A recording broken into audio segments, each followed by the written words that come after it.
आणि शिवसेना, शिवसेनेचे वाघ जिवंत आहेत. बरं, मला सवय आहे. आता बघा, नरेंद्र मोदी देशाचे प्रधानमंत्री आहेत, अमित शहा या देशाचे गृहमंत्री आहेत, फडणवीस या राज्याचे मुख्यमंत्री आहेत, आणि या तिघांनी मिळून शिवसेना तोडली, म्हणजे महाराष्ट्र कमजोर करण्याचा प्रयत्न केला. त्याच्यामुळे त्यांना मी सांगितलं की आहोत आम्ही अजून, टायगर है भी जिंदे है, सब जिंदा है जगह जगह पे. आणि 5 जुलैला मराठी विजय दिवस जो आहे, तसे त्यांनाही आम्ही आमंत्रण देणार आहोत किंवा त्यांनी बघावं हा विजय दिवसाचा सोहळा काय आहे 5 जुलैला. तो मराठी भाषेसंदर्भात किंवा हिंदी सक्तीसंदर्भात मराठी एकजुटीनं जो विजय प्राप्त केला, हा विजय या महाराष्ट्र देशांवरचा विजय प्राप्त आहे, म्हणून त्यांना जय महाराष्ट्र केला. पण त्याआधी तुम्ही म्हणालात की आमचे प्रिय नेते आहेत. इतक्या सगळ्या राजकीय घडामोडींनंतरही नरेंद्र मोदी, अमित शहा आणि देवेंद्र फडणवीस हे तुमच्यासाठी प्रिय नेते आहेत देशाचे. त्यांनी ज्या पद्धतीनं, बघा, शत्रूला कधीही प्रिय म्हटलं पाहिजे. शिवसेना प्रमुखांनी सांगितलेलं आहे की शत्रू हा तोला मोलाचा असायला पाहिजे. महाराष्ट्राच्या दुश्मनांना आम्ही जो काल संघर्ष झाला आम्ही त्या दुश्मनांना दाखवलं महाराष्ट्राची एकजूट काय आहे ती. Hate the sin but not the sinner. पापाचा द्वेष करा, पाप्याचा करू नका, असं एक इंग्रजीमध्ये सुविचार आहे. Hate the sin but not the sinner. आणि असे जेव्हा दुश्मन महाराष्ट्राच्या समोर असतील तेव्हा आम्हाला लढाईला, संघर्ष करायला, शिवसेनेला असेल किंवा माननीय उद्धव ठाकरे असतील, राज ठाकरे असतील, शरद पवार साहेब असतील, आम्हाला मजा येते. आम्ही लढणारे लोक आहोत. त्यांना वाटलं असेल की त्यांनी जे घाव घातले त्याच्यामुळे महाराष्ट्र कोलमडून गेला किंवा शिवसेना कोलमडून गेली. अजिबात नाही. आम्ही उभे आहोत आणि उभे राहणार, लढणार आणि एक दिवस तुम्हाला घरी पाठवणार. ते विजयाचं नेमकं कधी असेल, किती वाजता, काही अजून ठरलंय का? प्लॅनिंग कसं नाही ठरलंय. माझं काल सन्माननीय मनसे प्रमुख राज ठाकरे यांच्याशी चर्चा झाली, माननीय उद्धव साहेब शिवसेना पक्षप्रमुखांशी चर्चा झाली, आणि त्यानंतर असं ठरलं की वरळीला जे डोम सभागृह आहे मोठं, तिथे हा सोहळा करावा. पण त्याचबरोबर शिवसेनेनं आधी तीर्थ मिळावं या कार्यक्रमासाठी, यासाठी आम्ही विनंती अर्ज केलेला आहे. कारण मराठी माणसाचा हा सोहळा शिवतीर्थावर व्हावा अशी एक भूमिका. अर्ज तो आमचा अजूनही पेंडिंग आहे. अनिल परब त्यासाठी प्रयत्न नक्कीच करतायत, पण हे सरकार काय आम्हाला ती परवानगी देणार नाही हे आम्हाला माहिती आहे. शिवतीर्थावर जिथे शिवसेनेचा जन्म झाला, मराठी माणसाच्या एकजुटीचा जन्म झाला, त्याच्यामुळे मनसे प्रमुखांनी डोमचा पर्याय सुचवला आणि स्वीकारला सगळ्यांनी. आता त्या संदर्भात काल आमची एक बैठकही झाली, आणि त्या बैठकीमध्ये साधारण कार्यक्रमाचं स्वरूप कसं असावं, काय असावं, किती माणसं येतील, हे सगळं आम्ही त्याच्यावरती चर्चा केली. पहिली चर्चा केली 5 जुलैला साधारण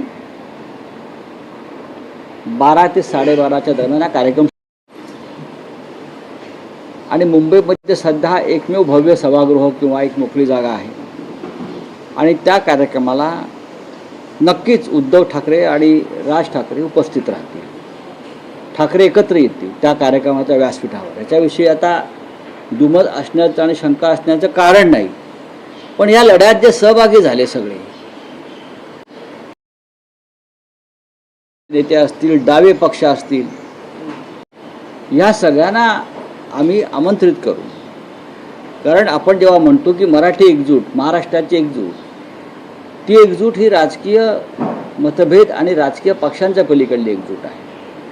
आणि आम्हाला या दिल्लीला हेच दाखवायचं आहे. जेव्हा जेव्हा दिल्लीनं अघोरी कायद्यांच्या आधारे किंवा सत्तेच्या आधारे आमच्यावरती हल्ले केले, तेव्हा महाराष्ट्र हा अधिक ताकदीनं उसळून उभा राहील.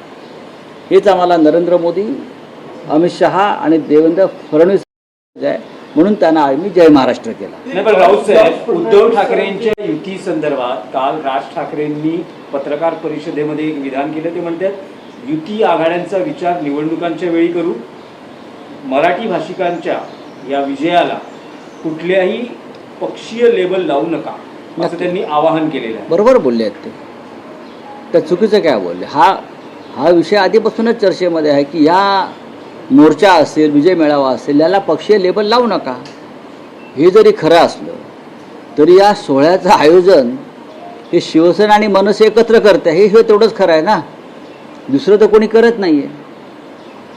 या संदर्भातल्या बैठका 2 पक्षातच होत आहेत.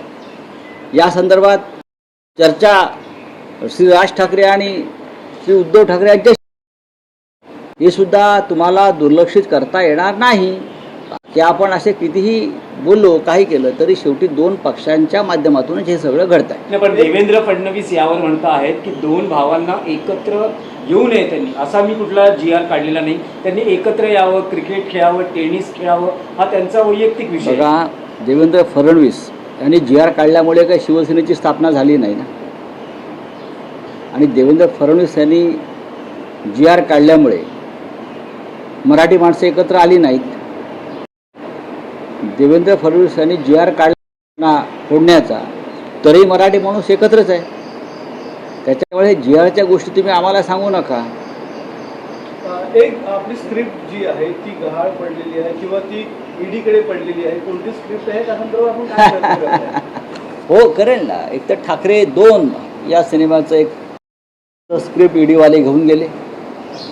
जॉर्ज फर्नांडिस, त्यांना वाटलं खूप मोठं काहीतरी स्कॅन्डल आहे, ते घेऊन गेले. आता आम्ही अर्ज केला आहे, आम्हाला परत द्या म्हणून, आम्हाला काम करायचं त्याच्यावरती. राऊत साहेब, फडणवीस वारंवार असं म्हणत आहेत की डॉक्टर माशेलकर समितीचा जो अहवाल आहे हा उद्धव ठाकरे यांच्या नेतृत्वाखालील सरकार, म्हणजे ते मुख्यमंत्री असतानाच्या सरकारने स्वीकारला होता. काल त्यांनी असं विधान केलं आहे की उद्धव ठाकरेंचे उजवा हात समजले जाणारे उपनेता विजय कदम यांनी हा अहवाल लिहिला आणि तो मंत्रिमंडळाच्या बैठकीत मांडण्यात आला आणि तो स्वीकारण्यात आला. तो अहवाल समोर आणा ना लोकांसमोर. त्यावर काय, तो जो अहवाल आहे तो स्वीकारला, त्याच्यावरती काय कार्यवाही केली, तेव्हाच्या कोणता GR काढला, हे समोर आणा. तो GR जसा देवेंद्र फडणवीस आणि मुख्यमंत्री म्हणून एक GR काढला, हिंदी त्रिभाषा सूत्रानुसार 3री भाषा म्हणून सक्तीची, हा GR आहे ना, त्याच्या विरुद्ध आम्ही आंदोलन केलं. अशा प्रकारचा GR जर तेव्हाच्या मुख्यमंत्र्यांनी काढला असेल तर लपवतात कशाला? तुमच्या हातात सरकार आहे. बघा, हे खोटारडे लोक आहेत, हे खोटेपणातून सत्तेवर आले. ढोंग हे त्यांचं हत्यार आहे. ह्यांच्याकडे दुसरं खोटं बोलण्याशिवाय दुसरं कोणतंही साधन नाही. हे खोटं बोलत आहेत. जर उद्धव ठाकरे साहेबांचा GR असता तर आम्ही तो कशाला जाळला असता? आम्ही तुमचा GR जाळतोय, तुम्ही आमचा GR जाळा ना. उद्धव ठाकरे साहेबांनी जो GR काढला असं म्हणताय किंवा काय, तो जाळा ना तुम्ही भाजपवाल्यांनो. आम्ही तुम्हाला जागा देतो जाळायला आझाद मैदानला किंवा शिवसेना भवनासमोर येऊन जाळा. आम्ही देवेंद्र फडणवीस यांचा GR जाळतो. आमचा GR असेल उद्धव साहेबांच्या सहीचा, त्यांनी तो जाळावा आणि शिवसेना करीत जाळावा, साफसफाई करू. राऊत साहेब, आणखी एक विषय आहे. बोला, तुम्ही एका बाजूला ठाकरे युतीची नांदी म्हणतात, दुसऱ्या बाजूला काँग्रेसनं स्थानिक स्वराज्य संस्थांच्या निवडणुकांसाठी स्वबळावर लढण्याची चाचपणी सुरू केली आहे. करू द्या, त्यात झालं काय? काँग्रेस हा एक स्वतंत्र राष्ट्रीय पक्ष आहे. निवडणुकासंदर्भात कोणता निर्णय घ्यायचा, काय करायचं? महाविकास आघाडी ही लोकसभा आणि विधानसभेसाठी होती. स्थानिक स्वराज्य संस्था हा प्रत्येक पक्षाचा स्वतंत्र विषय. बोलिए, आपका क्या है? बोला बोला, बोलिए. आपका जो जल्लोष होने वाला है वो कहाँ पे होने वाला है? ठाकुरगढ़ साथ में दिखने वाला है, किस तरीके से योजना बनेगी? देखिए, मराठी विजय दिवस, जो मराठी विजय दिवस है, हम एक साथ आ गए पूरी मराठी. राज ठाकरे, उद्धव ठाकरे, शरद पवार जी, कांग्रेस के लीडर्स, और हमने जो हिंदी ज़बरदस्ती यहाँ कर रहे थे प्राइमरी एजुकेशन स्कूलों में, वो अध्यादेश को हमने हटा दिया.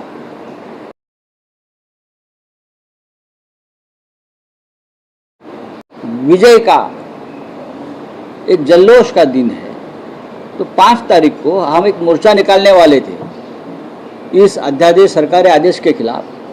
अब उसकी ज़रूरत नहीं है, तो हम 5 तारीख को एक भव्य विजय जल्लोष का कार्यक्रम करेंगे, मराठी विजय दिवस। और उसमें 5 तारीख को होगा ये वर्ली में जो डोम सभागृह है, बहुत बड़ी संख्या में लोग वहाँ जमा होते हैं।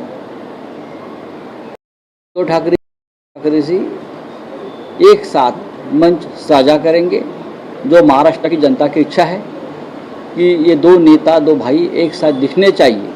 मुझे लगता है 5 तारीख को ये नज़ारा पूरे राज्य को और देश को दिखेगा। ऑपोजिशन जो बाकी पार्टी को बुलाएगा, शिंदे सेना भी है, बाकी सभी को बुलाया जाएगा। हम सबको बुलाएंगे, हम सबको बुलाएंगे ना। अपने आप को जो लोग मराठी मानते हैं, एकनाथ शिंदे को बुलाएंगे, अजित पवार को बुलाएंगे, देवेंद्र फडणवीस को बुलाएंगे, गडकरी को बुलाएंगे। आप नाम दीजिए, हम सबको बुला लेंगे। अपने आप को जो मराठी बोलते हैं कि हम मराठी नेता है महाराष्ट्र के, तो हम सबको बुला लेंगे। आप आइए अगर आना है तो। चलिए, थैंक यू। आपके आंदोलन के बाद महाराष्ट्र पब्लिक सिक्योरिटी बिल आ रहा है, आप किस तरीके से देख रहे हो कि आपके आंदोलन के बाद नॉर्मली ये विधायक आने की बात की जा रही है सर? ये जो बिल है, ये सिक्योरिटी बिल नहीं है, एक नई इमरजेंसी वाला बिल है। सर